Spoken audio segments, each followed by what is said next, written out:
So yeah, we're going into pigeon pose now. So we're going from here to our pigeon. So we work the toes, just heel toe across the mat. And what I would do here, as we're doing this for restorative yoga rather than like a yoga class, as you come down onto that, you can bring this in as near. We don't want to stress the knee, okay? This is a very tough pose on the knee, but it's also obviously really, really, really a groin opener. It's working your thighs, working everything. So to support that and support yourself, I'd get a cushion and come down to that. But start off here, okay? So bring this in as close as you need to. Ideally, we're working it up to like parallel with the top of the mat. That's, you know, I can't do that yet. It's a long way. It's a really tough stretch. So when you feel that you're feeling more comfortable, come down onto a cushion with your arms, and then eventually come down with your head towards the floor. And what I'd say is, as you feel like the stretch is letting off a little bit, then come down a little bit further. And if you feel you're getting pins and needles, or it's painful, not like an achy pain, imagine you're breathing into that pain, and actually just sort of stay with this pose. It's a really, really, really good stretch, really good hip opener. But whilst also keeping your pelvis in neutral. So it's superb. It's really superb. So just staying as long as you can, maybe like anything between 1 to 3 minutes, and then any discomfort, just imagine that the breath that you're taking in, the long deep breath in and out through the nose, you're sending the breath to the area where you're feeling discomfort. Really, and like internalize and feel where you're feeling it. And then you do both of those on the other side. So start back again from your downward dog. Just, you'll feel the difference in the sides of your body, because we've done the left, we haven't done the right yet. You'll feel the difference. So you bring the right leg up to your nose. We'll go through these a bit quicker. Up towards, onto the outside of your right arm. We just hold that to feel the stretch for like 4 or 5 breaths, into the nose, out the nose, and make sure you're doing it evenly on both sides. So if you hold it for 5 breaths on one side, make sure you do 5 on the other. Okay, then that back knee is going to come to the floor, and again feel into that. 3 or 4 breaths. You can feel the difference in the stretch, and then come onto the blade of that foot and take that hand, just gently push the thigh, and if you can, take it to a twist. Breathe in through the nose, into the nose, out through the nose, and just hold that with your arm underneath, your hand underneath your shoulder, so you're protecting all of your joints. Left ear away from left shoulder, so your spine is in alignment. And then bring it back, heel toe that across.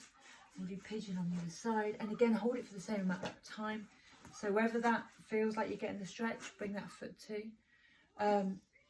This is an even pelvis, like your hips are in neutral. So the stretch is coming from your legs. Okay, so you're not twisting onto one hip, you're not sitting on the flopping onto your right hip and twisting out the left. You're staying over those even weight on both hips, basically. Move back a little bit, and then when you feel comfortable, come down to your cushion and then just hold it. Long, deep breathing, and again, breathe into any discomfort that you might be feeling during the stretch. And if you hold it for 1 minute on one side, obviously you hold it for 1 minute on the other side. Okay, yeah, move the cushion away. You can come out of this by just bringing that leg round. And we'll stretch out those legs by going into butterfly pose. So come on to your bottom, so you can feel your wobbling on your bottom, and then hands onto your, you can put them on your feet or your ankles, and then use your elbows to push out your knees, pull it and to straighten your spine, pull your abs in towards your back ribs, and then really pull out. I've got a shoulder injury actually, so I can't do the pulling, pushing. So I'm pulling up. My head's nice and straight. I'm not forcing anything in the back, but my back is straight, and I'm using my abs to keep this position. And I'm making sure that I can feel my bottom on the floor, and I'm not slouching backwards. I'm not pushing forwards into a back bend. Just nice and straight. Butterfly pose, I think it's a really, really good one. If you're uncomfortable in butterfly pose and it's too much, you can go into diamond pose where your feet are further out. You're going to get the same benefit, it's just going to take a little bit longer to get the opening that you might want. And then some really obvious ones which you probably do stretch wise anyway, but if you can bring your right knee to your right foot into your left groin, and then turn your body to face your left foot, always working through your legs, so your knee is always going to face the ceiling, your toes are always going to face upwards, and that way you know you're always working. And then from your hips, from your stomach, you're going to try and get your stomach to your thigh, so we don't hunch around over like that, we're not collapsing over it. So it doesn't matter how far you go forwards, as long as you're aiming to get your stomach to your thigh, not your shoulders to your knees. Okay, so we eventually want to try and obviously reach your foot if you can, but again, we don't want to do just round out too much in the spine. And then again, just breathe into it, as you can feel the stretch down the hamstring. And then because you're working the toes, you're going to feel the stretch right into your calf muscle as well.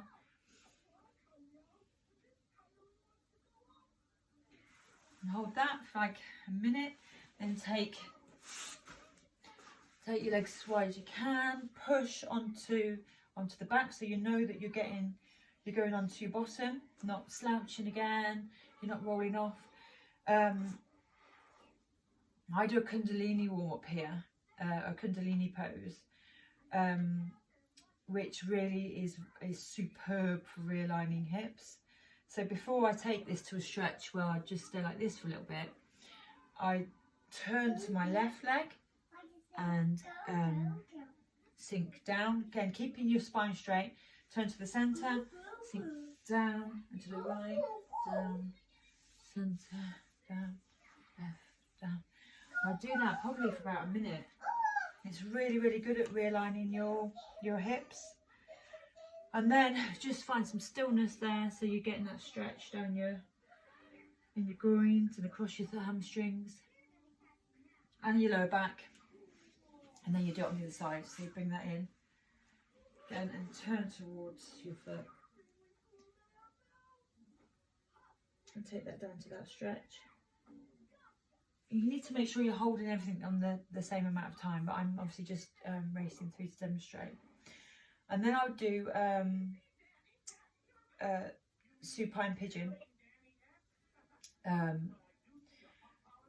which you also, again, is probably one that you already do, but I'll show you anyway. So let me just turn this round. Right, so onto your back.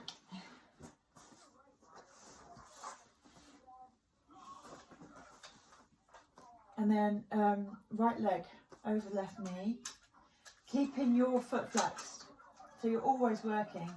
And then you thread your hands through, one hand through and the other one around, and then pull in on that ankle. But if you can't reach your ankle, put it behind your knee and hold on to your thigh, and then pull it into your chest. Now you're not using like a lot of upper body strength to do this. So your head and your shoulders remain relatively relaxed on the mat. And you hold that. You do it both sides.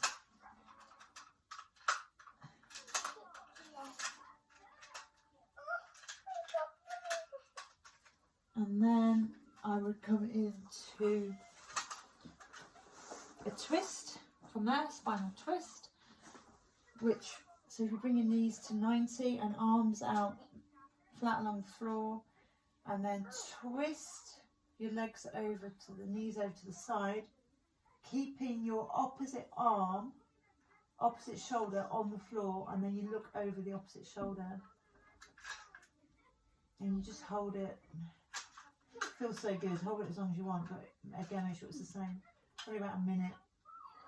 And again, bring them over to the other side, and you look over the other shoulder, keeping that shoulder, the opposite shoulder on the floor, to get the full benefit of the stretch. And then I'd probably finish with Happy Baby, which is a really good relaxing hip opener. So you're on your back and you bring your feet up as though they're going to touch the ceiling, and then your hands come to the outside of your feet, and like a baby, you bend your knees, and you get find a little bit of movement to the back here, just to rock it out and just relax the work you've been doing. Feet look as though they're going to stamp on the ceiling, and your bottom works towards the floor. So it's not a back bend, you're not bringing your bottom up, you're not tilting your pelvis. You're actively using your abs to keep your back flat against the floor. And then nice, tuck it all in, bring your hands around your knees. If you can't get them around there, put them around your thighs. Nose to knees, nice, curl up. And then, corpse pose, it's my favourite. Just lie, arms facing up, legs just relaxed, back completely neutral spine, and just breathe and feel all the differences in your body, any tingling, any energy built up in your body, and just notice your breath. Try not to start wandering off with your thoughts, and just focus on how your body feels. And that's it.